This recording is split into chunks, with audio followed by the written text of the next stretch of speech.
2019માં પુલવામામાં એક એવો હુમલો થયો જેણે આખા દેશને હચમચાવી નાખ્યો. તો આજે આપણે એ જ ઘટના અને એના પછી તરત જ શું શું થયું એના પર નજર નાખીશું. કારણ કે આ ઘટનાઓએ દેશની સુરક્ષા નીતિને એક નવી જ દિશા આપી દીધી હતી. આ બધી વાતચીત ઉપલબ્ધ સ્ત્રોત સામગ્રી પર આધારિત છે. તારીખ હતી 14 ફેબ્રુઆરી 2019 અને આ જે 40નો આંકડો છે એ દિવસે એ ભારત માટે માત્ર એક સંખ્યા નહોતી રહી, પણ એક બહુ જ ઊંડા ઘાનું પ્રતીક બની ગયો. આપણે આપણા 40 વીર જવાનોને ગુમાવ્યા હતા અને આ બલિદાન આવનારા સમય માટે એક મોટો વળાંક સાબિત થવાનો હતો.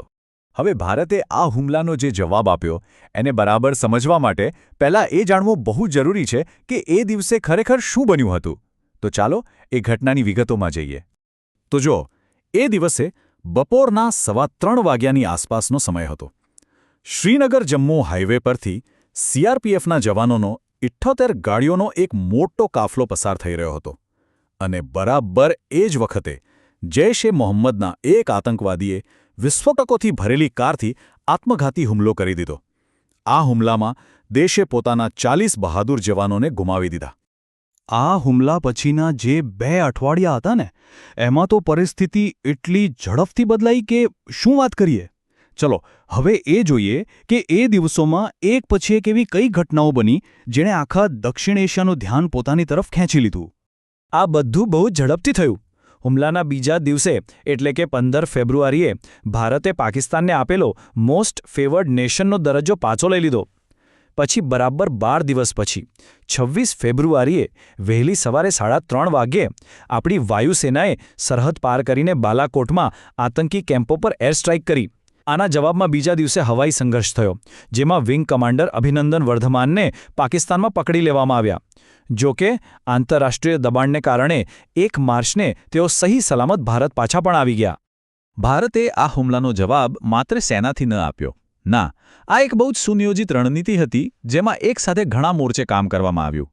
ચાલો હવે એ સમજીએ કે ભારતે કયા સ્તરે આનો જવાબ આપ્યો. આ હુમલા પાછળ જે લોકો છે તમને ચોક્કસપણે સજા કરવામાં આવશે. આ વાક્ય માત્ર એક નિવેદન નહોતું.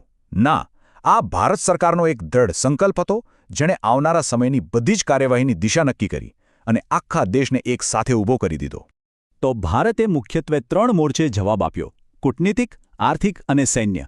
આનો હેતુ એકદમ સ્પષ્ટ હતો. પહેલું, દુનિયાભરમાં પાકિસ્તાનને એકલું પાડી દેવું. બીજું, એના પર આર્થિક દબાણ વધારવું. અને ત્રીજું, સૈન્ય કાર્યવાહી દ્વારા એક કડક અને સ્પષ્ટ સંદેશો આપવું. હવે આર્થિક મોરચાની વાત કરીએ તો ભારતે બહુ જ ઝડપી અને કડક પગલું ભર્યું. પાકિસ્તાનથી આવતી તમામ ચીજવસ્તુઓ પર તરત જ 200% કસ્ટમ ડ્યુટી લગાવી દીધી. આનો મતલબ શું? મતલબ એ કે પાકિસ્તાનના અર્થતંત્ર પર સીધો પ્રહાર કરવો. અને ખરેખર આ એક બહુ મોટો આર્થિક ફટકો સાબિત થયો. આ આખી ઘટનાની અસર માત્ર એ થોડા દિવસો પૂરતી નહોતી, એની બહુ જ દૂરગામી અસરો થઈ. તો ચાલો હવે એ સમજીએ કે આ હુમલા અને એના જવાબે ભારતની રાષ્ટ્રીય નીતિ પર કેવી રીતે લાંબા સમય સુધી પોતાની છાપ છોડી. એમ કહી શકાય કે આ હુમલો ભારતની સુરક્ષા નીતિ માટે એક ટર્નિંગ પોઈન્ટ હતો. આ ઘટના પછી આતંકવાદ સામે લડવાની આપણી રણનીતિ વધુ આક્રમક અને સક્રિય બની ગઈ.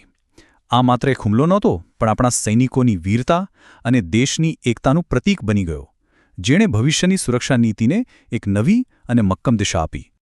આ સમગ્ર ઘટનાક્રમ આપણને એક સવાલ પર વિચારવા મજબૂર કરે છે કે ઇતિહાસમાં બનેલી આવી મોટી અને નિર્ણાયક ઘટનાઓ કોઈપણ દેશના ભવિષ્ય અને તેની નીતિઓ પર કેટલી ઊંડી અને લાંબા ગાળાની અસર કરી શકે છે.